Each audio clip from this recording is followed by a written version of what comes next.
नमस्कार मित्रांनो, राज्य शासनाकडून शेतकऱ्यासाठी एक महत्त्वपूर्ण असा दिलासा देणारा निर्णय घेण्यात आलेला आहे। राज्य सरकारने शेतकऱ्यांना सिंचनासाठी एक सुलभता निर्माण व्हावी यासाठी खूप मोठा निर्णय घेतला आहे। शेती उत्पादन वाढ व्हावी यासाठी एक दर्जेदार निर्णय घेतलेला आहे। त्यामुळे शेतकऱ्यांना विहिरीतलं पाणी सहज उपसता यावं आणि शेतीचं उत्पादन वाढावं यासाठी मोठी मदत होणार आहे। ज्या शेतकऱ्यांना सोलार पंप नाही किंवा लाईटची व्यवस्था आहे अशा शेतकऱ्यासाठी हा निर्णय घेतलेला आहे। सरकारकडून डॉक्टर बाबासाहेब आंबेडकर कृषी स्वावलंबन योजनेअंतर्गत पंप संच खरेदीवर तब्बल 90% अनुदान देण्याचा मोठा निर्णय घेण्यात आलेला आहे।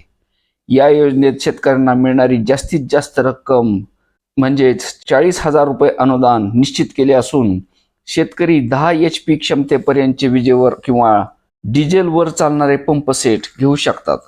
या निर्णयामुळे शेतकऱ्याचं सिंचनाचं ओझं कमी होणार आहे, पिकांना वेळेवर पाणी मिळणार आहे आणि उत्पादन वाढून नफ्यातही भर पडणार आहे। विहीर, शेततळे किंवा प्लास्टिक अस्तर असलेल्या शेततळ्यासाठी शेतकऱ्यांना या योजनेचा अधिक फायदा होणार आहे आणि हाच हेतू या योजनेचा आहे। यामध्ये 90% अनुदानामुळे पंप सेट खरेदीचा खर्च जवळपास नाहीसा होणार आहे। पाण्याचे स्रोत असले तरी पाणी काढण्यासाठी येणारा त्रास हा कमी होणार आहे। पिकांना वेळेवर पाणी मिळाल्याने उत्पादन वाढणार असून नफाही वाढणार आहे। आधुनिक पंप संचामुळे पाण्याची बचत होऊन पाणी टंचाईही कमी येईल। ही योजना BPL शेतकऱ्यासाठी जमिनीची वरची मर्यादा नाही। इतर शेतकऱ्याकडे मात्र 1 एकर किंवा 6 हेक्टर जमीन असणे आवश्यक आहे। दुर्गम भागातील शेतकऱ्याकडे 1 एकरपेक्षा कमी जमीन असल्यास एकत्रित अर्ज करावा लागणार आहे। फार्मर ID आवश्यक असणार आहे। अर्जदार अनुसूचित जाती, नवबौद्ध प्रवर्गातील असायला हवा। आवश्यक कागदपत्रे जी आहेत: शेतकरी ओळख प्रमाणपत्र, जात प्रमाणपत्र, आधार लिंक असलेले बँक खाते, BPL प्रमाणपत्र।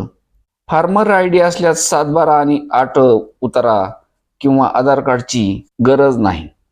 तरी इच्छुक शेतकऱ्यांनी MHA-DBT फार्मरवर जाऊन अर्ज करावा लागणार आहे।